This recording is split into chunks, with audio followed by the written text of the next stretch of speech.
Para então completar o assunto de direito internacional público, nós podemos, depois de analisado sujeitos de direito internacional público, nós podemos observar que os estados, organizações internacionais, intergovernamentais e o indivíduo como sujeito com capacidade limitada, e os dois primeiros, Estado e Organização Internacional Intergovernamental, como sujeitos plenos de direito internacional público. Nós analisamos cada um detalhadamente com os seus requisitos, os princípios que norteiam cada um desses sujeitos, e vimos a responsabilidade internacional do Estado e das organizações internacionais e quem pode gerar essa responsabilidade para o Estado ou para as organizações internacionais e intergovernamentais. E com a criação, principalmente pós Primeira Guerra Mundial e com a Segunda Guerra Mundial, principalmente, está previsto também na Carta da Organização das Nações Unidas, a solução pacífica das controvérsias internacionais.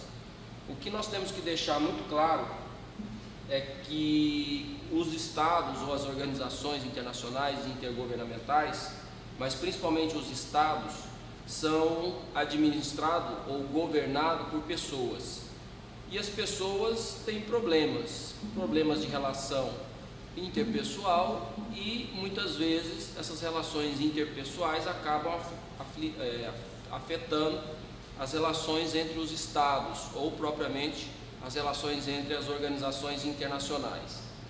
E como vivemos então em uma sociedade internacional e vimos que a ideia de sociedade está baseada numa suportabilidade, então retomando lá a primeira aula que nós observamos que essa sociedade então está baseada na cooperação entre os estados e numa mera suportabilidade, ou seja, os estados estão numa relação na qual está no limite da relação entre eles, mas é necessário essas relações e que essas relações sejam amistosas. Todavia, pode ocorrer em algum momento que esta suportabilidade ela chegue a um limite e que crie um conflito entre os estados. E aí, nós observamos que quando o Estado ele viola uma regra de direito internacional público, ele pode ser responsabilizado. E para ser responsabilizado é necessário então que se faça uma análise do caso e aplique-se uma sanção com relação ao descumprimento.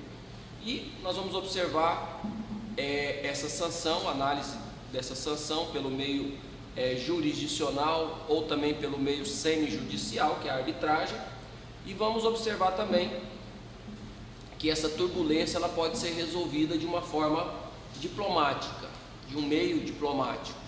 E vamos ver também que, se não resolvido pelo meio diplomático, pode ser resolvido por um meio político, que também seria uma espécie de diplomacia, mas teria como objetivo não mais uma diplomacia, mas com a interferência de algum organismo internacional. E ainda, se não for resolvido pela diplomacia, pelo meio político, semijudicial ou jurisdicional, nós também podemos ter o que prevê na Carta da Organização das Nações Unidas, os meios coercitivos. E quais esses meios coercitivos a Carta da ONU prevê como meios coercitivos? Então, e por fim, chegaríamos ao extremo, e que não vai ser objeto de estudo nesse momento, que seria o direito da guerra. Então, o direito internacional público busca resolver todos os conflitos de forma pacífica, esse é o objetivo. Então, nós teríamos, dentro do contexto, a primeira forma de solução seria os meios diplomáticos. E dentro dos meios diplomáticos nós vamos ver as negociações diretas, os congressos ou conferências, os bons ofícios, a mediação e o sistema consultivo. Vamos ver também o sistema político, o jurisdicional e a arbitragem como meio semijudicial, trazido por alguns autores, e os meios coercitivos previstos na Carta da Organização das Nações Unidas, que pode se utilizar da retorção, represália, embargo, boicote, bloqueio e o rompimento das relações diplomáticas. Então, essa turbulência na sociedade internacional, ela se iguala àquela turbulência que tem na vida em grupo. a vida do indivíduo em grupo. E a partir desse momento em que ocorre essa turbulência, a gente vê que muitas vezes o problema está na falta de comunicação. Então, muitas vezes se fecha um canal de comunicação e aí, a partir dessa falta de comunicação, começa um problema que era pequeno tomar uma dimensão muito maior.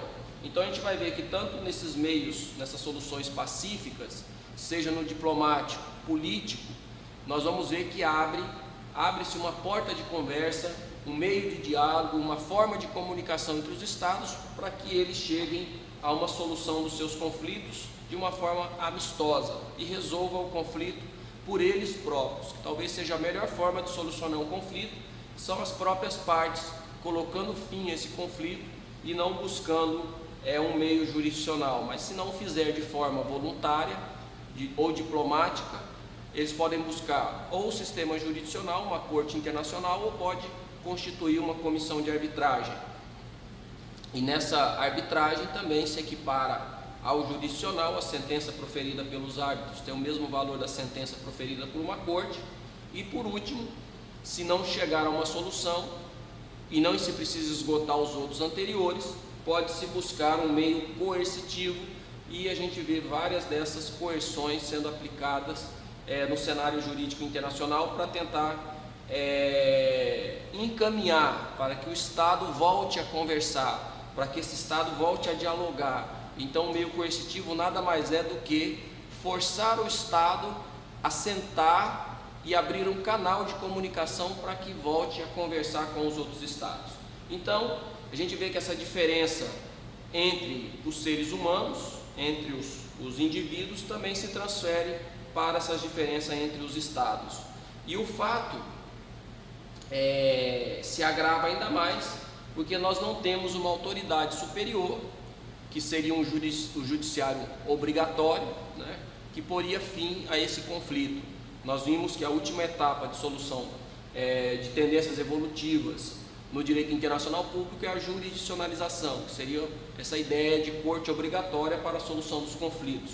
Todavia, nós vimos que não existe essa obrigatoriedade, é voluntário, os estados submetem ou não a uma corte de forma voluntária, e buscar então a solução de uma forma pacífica seria o objetivo que ocorre na grande maioria das relações entre os estados e nos tratados internacionais, principalmente do século XX em diante, depois da Primeira e da Segunda Grande Guerra Mundial.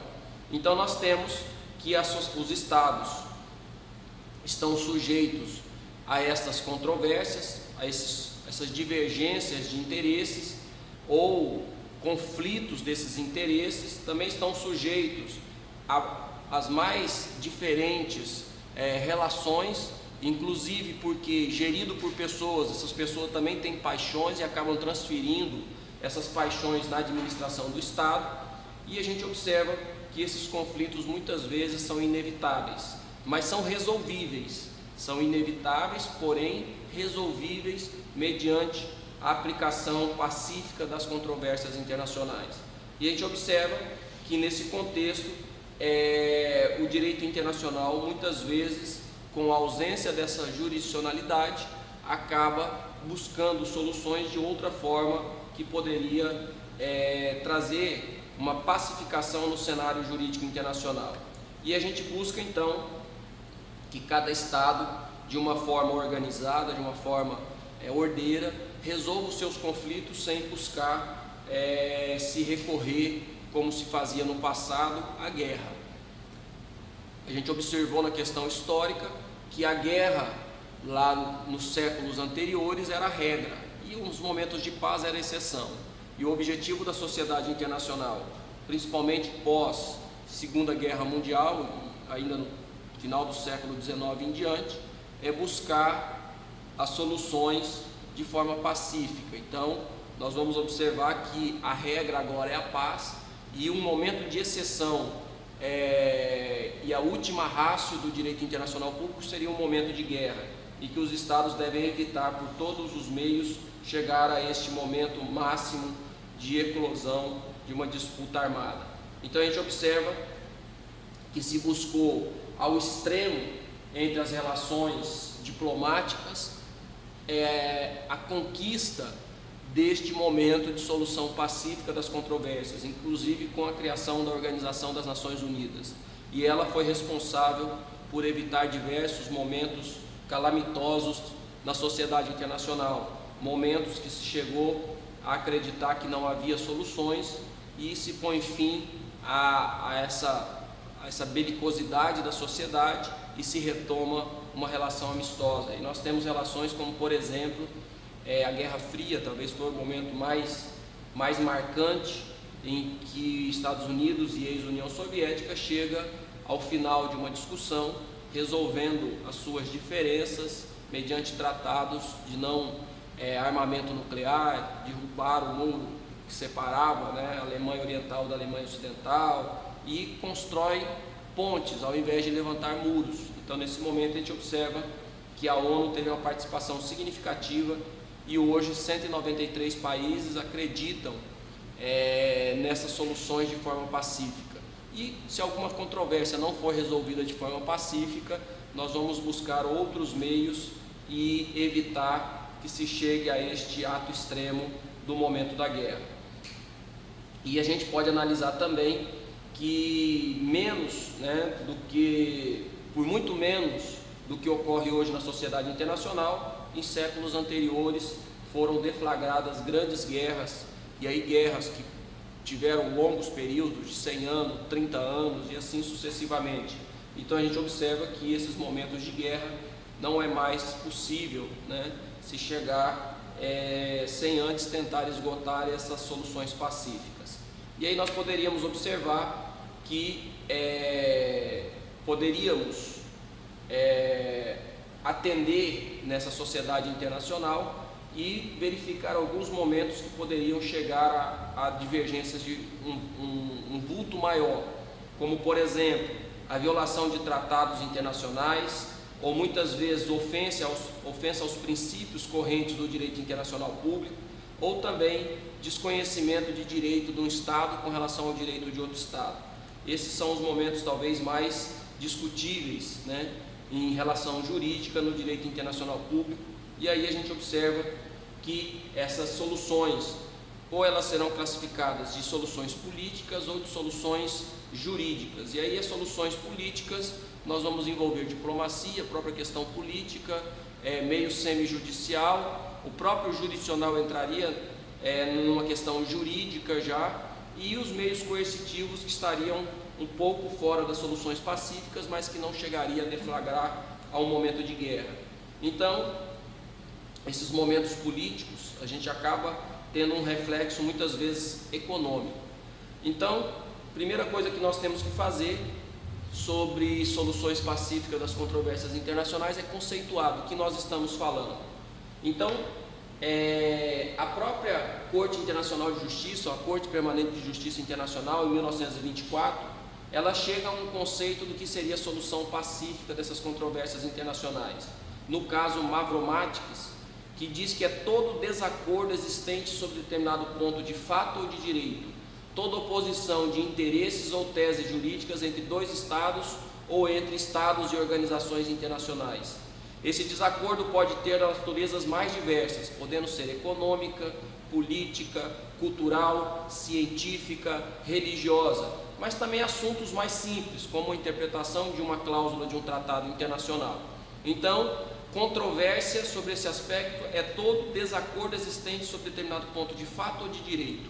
E a partir dessa ideia, nós podemos construir, se existe um conflito, nós temos que colocar uma solução a esse conflito de uma forma pacífica. Então, esse desacordo existente, ou de fato ou de direito, entre os sujeitos de direito internacional público, Estados ou organizações internacionais intergovernamentais, seja de natureza econômica, política, cultural, científica ou religiosa, ou a mera interpretação de um tratado internacional, pode levar a um conflito internacional. E o que nós vamos evitar é resolver esse conflito de uma forma pacífica. Então, vários são os métodos de solução pacíficas dessas controvérsias internacionais. Então, nós teríamos os meios amistosos, são os diplomáticos e os meios jurídicos, o meio não amistoso ou coercitivo. Os meios coercitivos nós vamos ver que está previsto na Carta da ONU.